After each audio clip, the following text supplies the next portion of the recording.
สบายดีบรรดาท่านผู้ชมทางบ้านมื้อนี้ก็จะได้มาเป้าแคนให้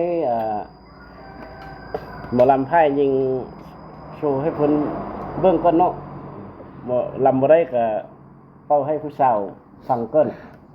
ให้ผู้สาวกินเบียร์กินเหล้าหลายๆเพิ่นจังลำได้กินเบียร์บ้านเนาะ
สบายดีเด้อ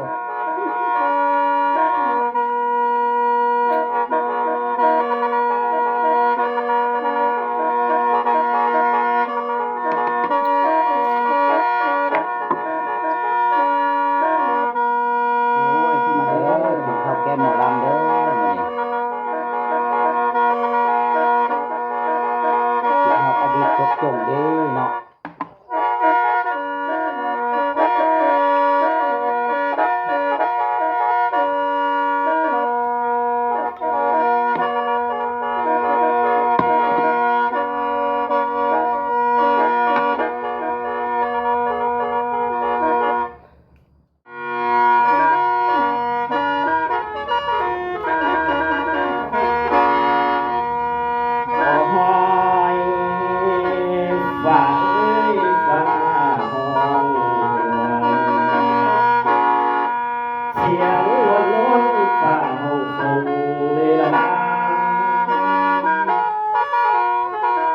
เดินบัดนี้จังว่าฝ่าห้องตึงเสียงตึงตึงตึงตึงที่กาละมังที่พอนอนตาย้อยสอบยาวลงสอบยาวลงโอ้ย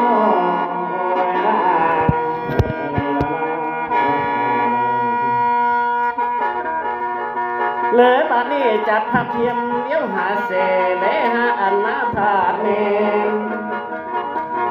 เดินยาเมมากำลังสิลงแข่งในสนามยังไม่ค่อยบ่ถอยลำตำผู้ไหนลาพี่หมอลำคงทำใส่เพื่องานไม่สักทีไม่แล้วเว้นดีจานไม่เคยมีคอยเตือนบรรยามคำอย่าสูงหันหลังใส่หนีไปเสียย่องคนอื่นหลานเสียให้เกิดขึ้นก็ให้เสียโอกาสสถาทานตัวนิรันดร์เหลือบัดนี้โอกาสเอกเลยมาจากเล่าข้างขังอดีตเก่าคงได้สักนี่แล้วเขาฟ้าอกคนเวียนความดีให้ล้นต่อไปเป็นลำเอิญคนเด้อกับทำในใจเดียวกันเด้อ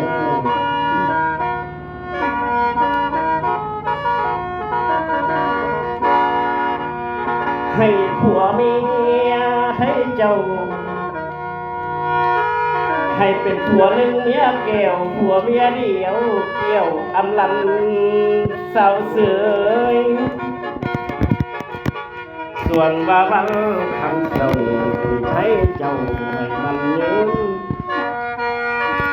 นับตั้งแต่น้องนี่ให้มีแต่ความสุขสนุกกินสนุกทานบ้านแต่เงินน้อหลายหลาย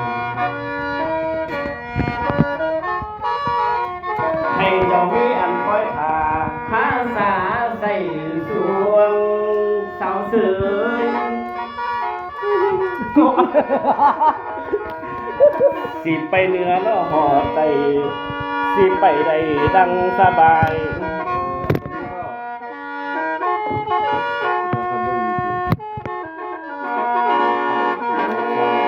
ละสาวเสย แต่บ้านเขาก็ไปส่งนะ อายในคิดเนาะหอดน้องเสียยับนอนบ่ได้นั่ง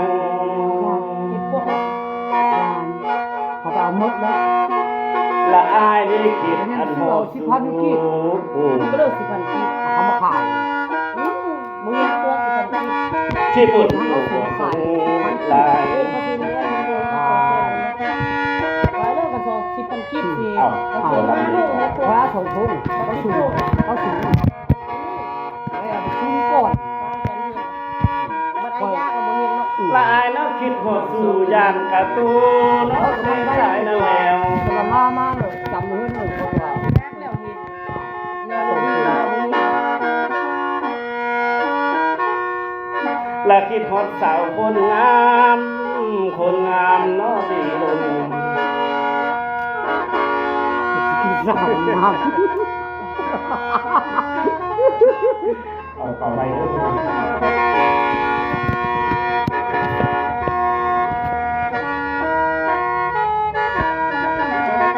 ละยางลงไปคำอย่าไปตัดโตมาละยางลงไปซ้อนร้อนอย่าไปโดนสู่เพิ่นถ้าแม่นสู่เพิ่นอื่นตาใส่นองอย่าเลี้ยว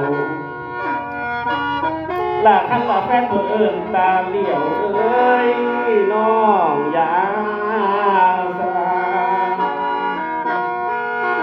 ให้น้องคิดน้ออับลำที่นำอ่างบ่าวทหารโอ้ยน้อยนะละนะเอาสามีน้องพ่อป้าของพ่อเลยที่ท่านประกาศใจขอให้หมอลำไมกระบัวขับปัจจัยเด้อหมอลำไมเด้อแต่อย่าลืมคนใดคนเซ่เด้ทางใจขอบใจหมอเคนผู้ช่วยทีมงาน